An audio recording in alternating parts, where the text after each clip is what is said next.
오늘은 2월 19일 마가복음 15장 16절부터 23절입니다.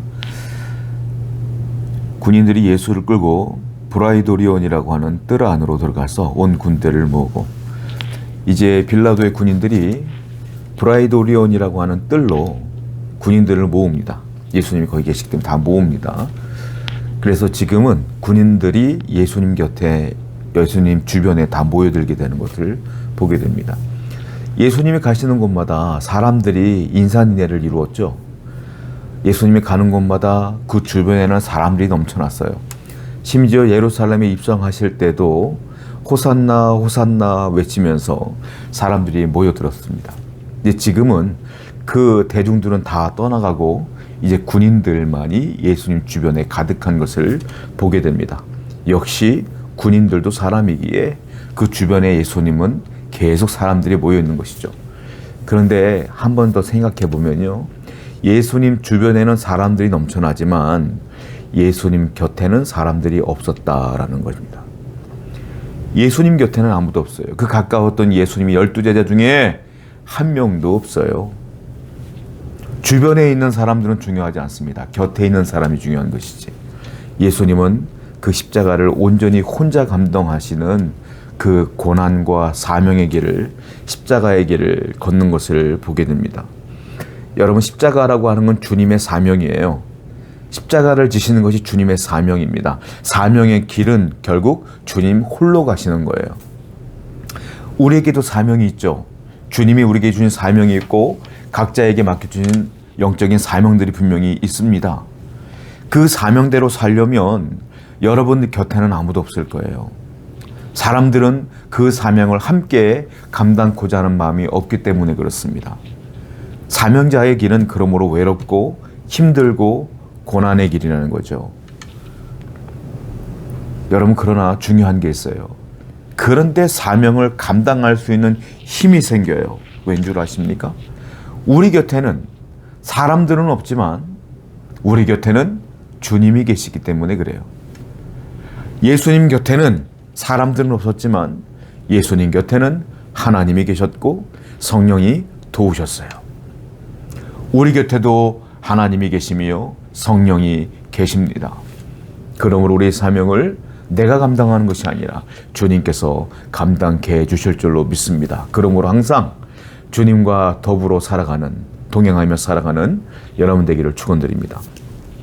17절입니다. 예수에게 자색 옷을 입히고 가시관을 엮어 씌우고 격려하여 이르되 유대인의 왕이여 평안할지어다 하고 갈대로 그의 머리를 치며 침을 뱉으며 끊어 절하더라, 꿇어 절하더라. 로마 군인들이요, 예수님 곁에 몰려듭니다. 그리고 예수님에게 억지로 자색 옷을 입혀요. 자색 옷을 입는다는 것은 왕으로서 비웃고 조롱하기 위해서 입히는 겁니다. 그리고 가시관을 엮어서 면류관을 씌웠어요. 왕은 왕관이 있지 않습니까? 그러니까 면류관, 왕관을 가시나무로 씌워준 거예요. 그리고 비웃으면서 낄낄거리면서 얘기하죠. 유대인의 왕이여 평안할지어다 하고 경례까지 딱 해요. 얼마나 비참한 현실입니까? 그들은 예수님을 조롱하는 거예요. 비웃는 거예요. 거기다가요, 갈대로 예수님의 머리를 막 쳐요. 때려요. 그래 놓고 그 앞에 낄낄거리며 절합니다. 왕이니까 절할게요 하고 전하는 겁니다. 얼마나 얄밉고 한 대 때리고 싶지 않습니까? 얼마나 예수님께서 모욕을 당하고 있는 것입니까? 그런데 중요한 게 있어요. 그들은 장난으로 비웃으려고 왕관도 씌우고 옷도 입히고 경례도 하고 절도 하고 왕이여 했지만 그것이 곧 현실이 됩니다.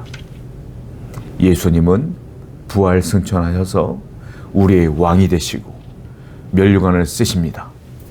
그리고 온 백성이, 온 나라가, 온 세계가 주님 앞에 꿇어 절합니다. 지금은 비록 초라해 보일지라도 곧 3일 뒤에 부활한 뒤에 예수님은 이 상황을 완전히 역전시킵니다. 우리도 마찬가지죠.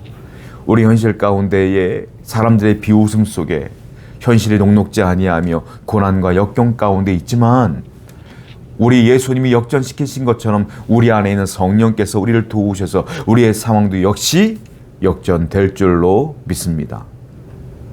우리의 아픈 현실이 기쁨으로 바뀔 것이며 우리의 원망과 불평이 감사로 변할 줄로 믿습니다. 그러므로 늘 감사하고 소망을 두고 하나님 바라보는 여러분 되기를 축원드립니다.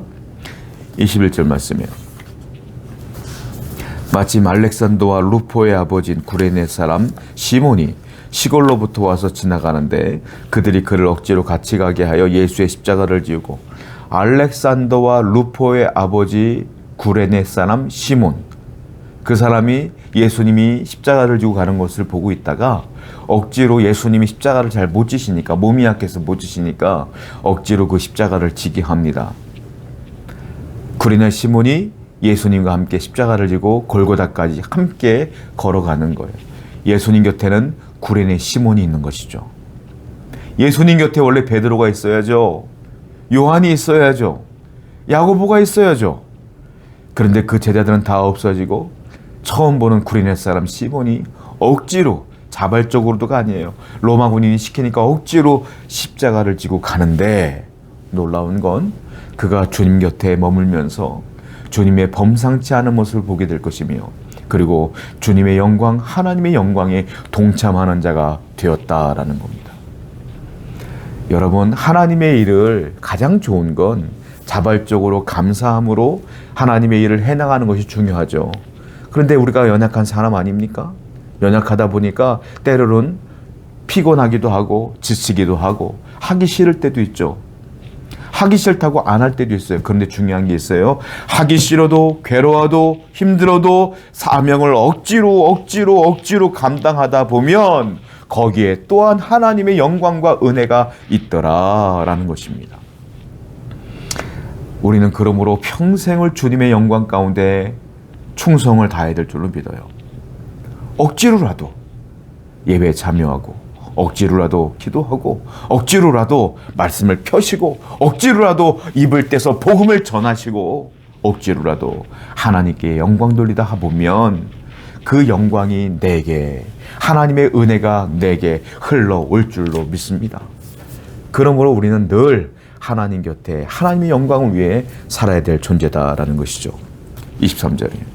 모략을 탄 포도주를 주었으나 예수께서 받지 아니하시느니라. 모략은요, 마취제입니다. 그러니까 모략을 포도주에 탔어요. 이 십자가에 달리신 예수님이 얼마나 고통스럽겠어요.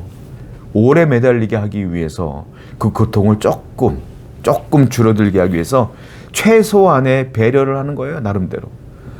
모략을 포도주에 탑니다. 이거 먹어라. 조금 덜 아플 것이다. 라고 하는데 예수님은 그걸 거절하시죠. 왜냐하면 예수님은 이 땅에 고통받지 않으려고 오신 게 아니에요. 인류의 모든 고통과 죄를 짊어지시기 위해 오셨기 때문에 그 고통을 온전히 다 감내하기 위해서 그 포도주를 거부하십니다. 얼마나 위대한 주님의 마음인지 모르겠어요. 그런데 우리가 알다시피 주님께서 이 십자가를 지시기 전에 어땠어요? 두려웠어요. 무서웠어요. 그래서 하나님께 기도했습니다. 주여, 이 잔을 내게서 지나가게 하옵소서. 그리고 그 위대한 기도가 다음에 나오죠. 그러나 나의 원대로 마옵시고 아버지의 뜻대로 하시기를 원하옵나이다. 그래서 십자가를 짓는 거죠. 여러분, 주님도 두려워서 기도했어요. 하나님께. 주님도 걱정이 돼서 기도했어요. 하나님께. 그런데 기도 후에 용기가 생겼고 이 고통을 다 감내하리라는 각오가 생긴 것이죠. 여러분, 그렇습니다. 예수님조차도 기도 없이 이 십자가를 질 수 없었어요. 기도라는 것은 하나님께 기도하는 거잖아요.